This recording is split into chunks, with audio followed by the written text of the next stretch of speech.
been a it's been a really long time actually.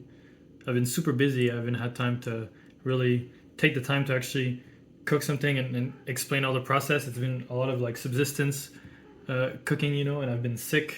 I was sick like pretty much for a month. Like I was on and off sick, super busy, you know, stuff like that.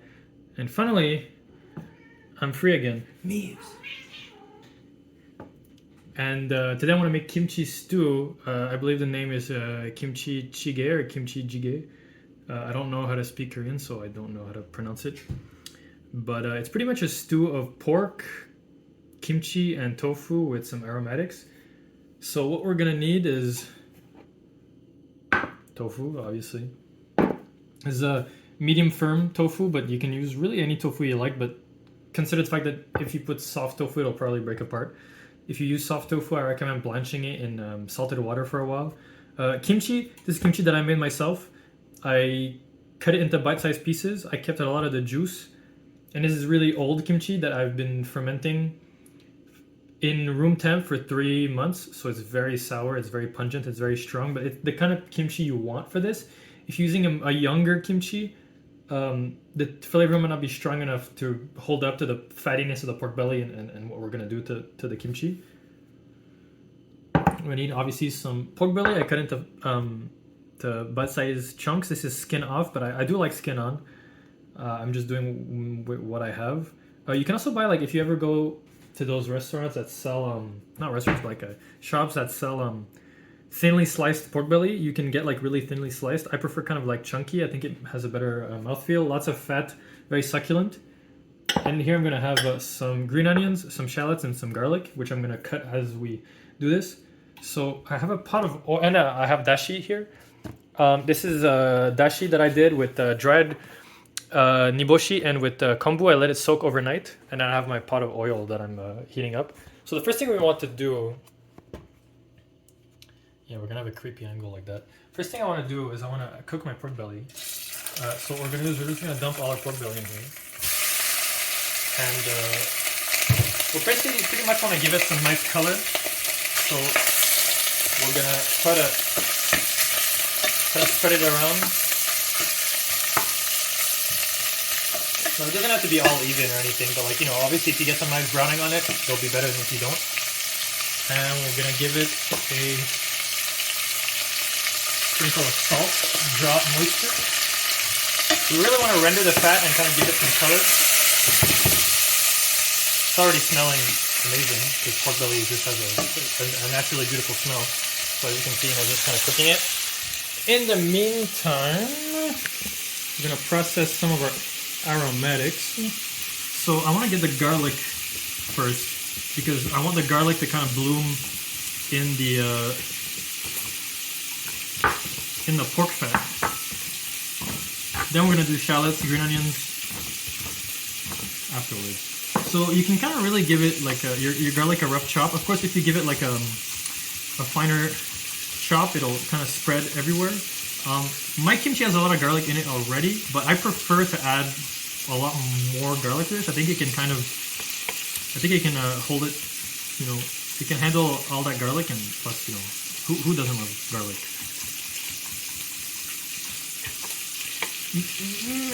Maybe it's not the best time for me to do like a stew like this, you know, like a hearty stew like this, because it's kind of warm these days, but you know, it's summer right now. Well, not summer yet, but we're closing in on summer. It's the end. It's like early June. The thing though is today's kind of cold and it's a shitty day. Like there's forest fires up north, and the smoke of the forest fires made its way here. So now that like the air is disgusting, it smells like smoke. I keep coughing. It's kind of gloomy outside. It kind of has that little like Breaking Bad orange Mexico filter going on. So you know, I want to eat something kind of comforting and kind of, you know, hearty to kind of, I don't know. Today almost feels like a shitty winter day, even though it's like warm. So I wanted to eat something like this, like a nice stew or something. And plus my kimchi is getting old. It's getting very funky, very sour, very pungent. So I wanted to kind of use it up. And I'm tired of eating kimchi fried rice, so we're gonna make kimchi stew. So garlic, I'm putting it in. And we're just gonna give it a mix. So as you can see, the garlic's in. We're just gonna give it a to mix so that the garlic kind of cooks in there. Not too long though, because we want to kind of keep kind of that harsh garlic taste, because that's what I want in this dish. We're gonna take a bit of shallots that we're gonna add. Once again, I'm slicing them thin so that they kind of meld in there, but I'm also gonna have chunky pieces of shallots that are gonna bring their texture to it. So this is more for flavors, so I'm cutting it kind of thin. You can see the shape of the shallot. It kind of, it's my angle, like, yeah, the angle's kind of creepy looking. You can see the shape of the shallot, it kind of goes like this. So if you cut it like this, it'll kind of melt because you're breaking more of the cell structure. So because I want these to kind of meld into it, I'm cutting it against the shape. Starting to smell very nice. Some of the garlic is browning, so it's becoming sweet. Some of the garlic is not browning as much, so it's staying harsh. Adding our shallots. Once again, we're gonna mix. Just let the shallots infuse in there. I'm gonna add chunks of green onion, the white parts. Use your nose when you cook. So next step, now that my garlic is kind of brown and my onions are starting to kind of meld in there, is we're gonna add our kimchi with the juice, because you want to cook the kimchi a little bit so to really bring out its flavor. It's a lot of kimchi, as you can see. We're gonna keep the bowl because I might try to use the water from the bowl to. So let's see. Here you can kind of see what's going on. Use all that pork fat to kind of cook my kimchi. You can already smell it. Cooked kimchi has a very distinctive flavor that's unlike the raw kimchi. In this case, with the pork belly fat, it'll really kind of come out and get really fragrant and delicious. So I'm going to wait until it starts kind of bubbling again, because the kimchi is kind of cold. In the meantime, once again, we're coming back to our cutting board. Lots of switching around, but you know, that's how it is when you're adding stuff continuously to a pot. So these green onions now, these shells, just gonna do kind of rough chunks that we're gonna put with our green onion chunks. So I think these chunks are gonna be good. Green onions, I could actually take this part too. So the kimchi is bubbling. So what we're gonna do now, give it a mix. Mix. We're gonna add our onion chunks.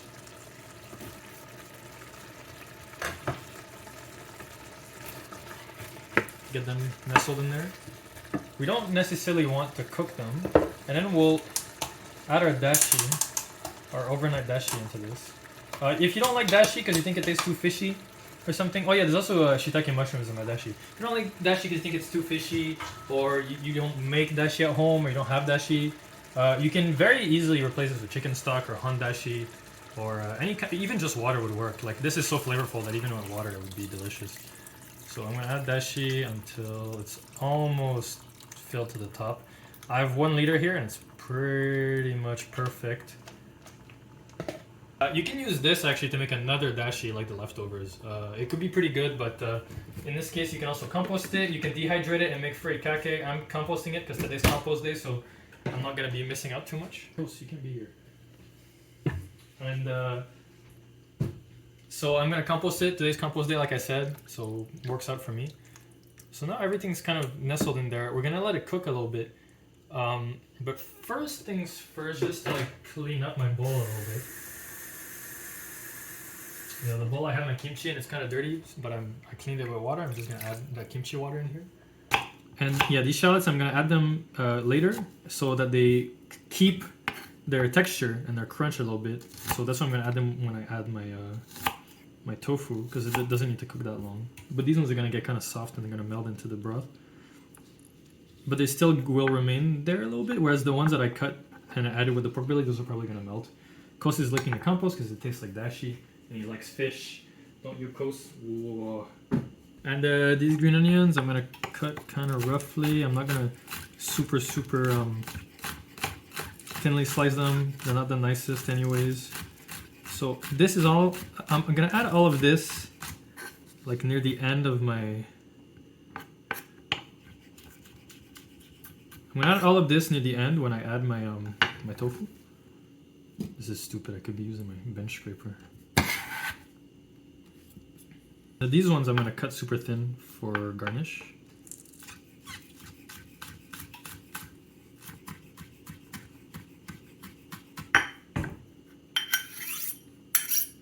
Ooh, what a satisfying sound. Yeah, that's about it. You know, I got my little green onions, I got my tofu and my things that I'm gonna add later. And you just wanna let this kind of cook. You know, it's up to you really. Like, you do it until the pork belly's tender, you do it until the fat's rendered, you do it until it tastes the way you want it to. All right, so here comes the hardest part, okay? It's been about 20 or so minutes. You remove the lid. You look at it, you're like, oh, look how delicious this looks. Ooh. Then,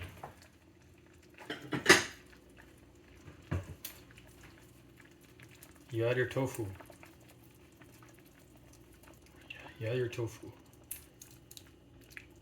So you add your tofu, then it's almost spilling, as you can see, like, oh my god, it's gonna spill, we're all gonna die, it's gonna go everywhere.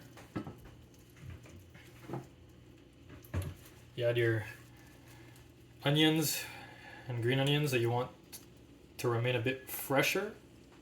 Honestly, you don't even need to mix at this point. You just kind of, you know, just kind of press them down, because anyway, you're gonna do a last mixy mix at the end, but maybe not in this case because it's gonna almost gonna overflow. So we're gonna taste it because we want to know if our salt levels are good and if it's missing anything, because it's probably gonna be very tangy because of the old kimchi. So you want to make sure that it's like you put enough salt to kind of offset the saltiness and it becomes really savory.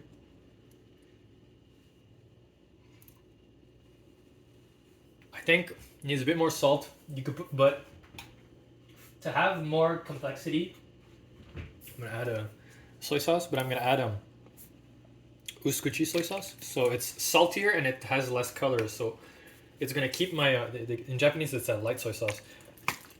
It's gonna keep the. I also salted it a bit during the simmering process.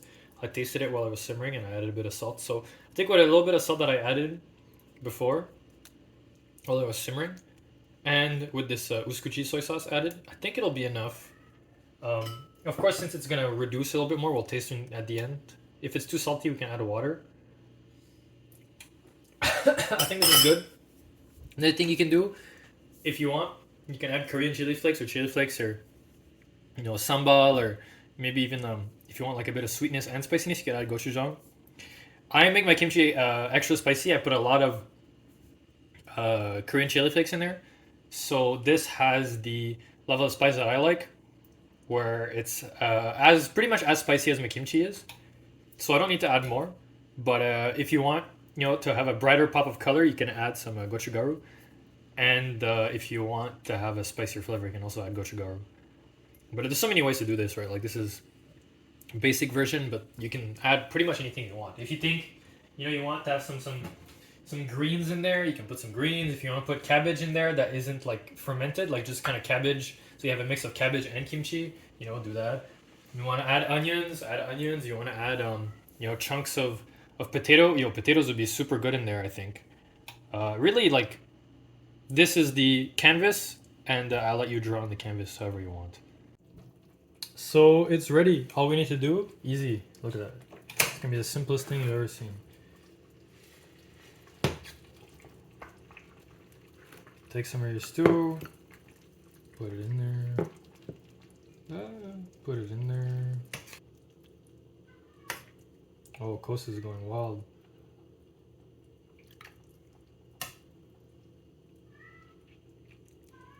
Like so.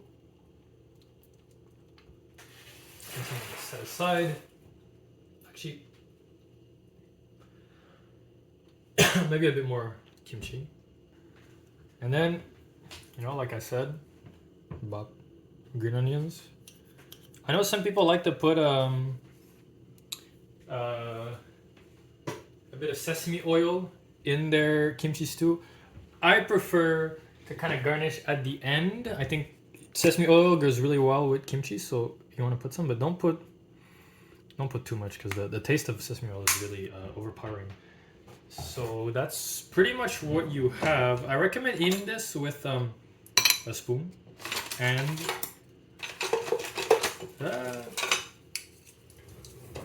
chopsticks.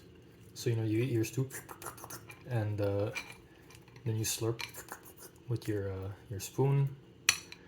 That's about it. I recommend eating this with white rice on the side. It's very good with white rice. And that's pretty much it. Nothing too crazy. Pretty simple, pretty hearty, delicious, packed with flavor. You really taste the, I don't know how to explain it, like the strength of the kimchi. Like this really brings out the best of kimchi, I think, at least in its cooked applications. And it really helps cut through the fattiness of the pork belly. I think it's a wonderful dish that everybody should try, especially if you like kimchi, especially if you like stews and you want to try something different. It's a really quick stew. You don't need to reduce it for hours. If you use a tougher cut, maybe you would, but even that, like, it's not too crazy. And all you need to do is enjoy. And I'll go tell the cats about it. Meeps! Costa's excited about the kimchi. Yeah, let's go eat.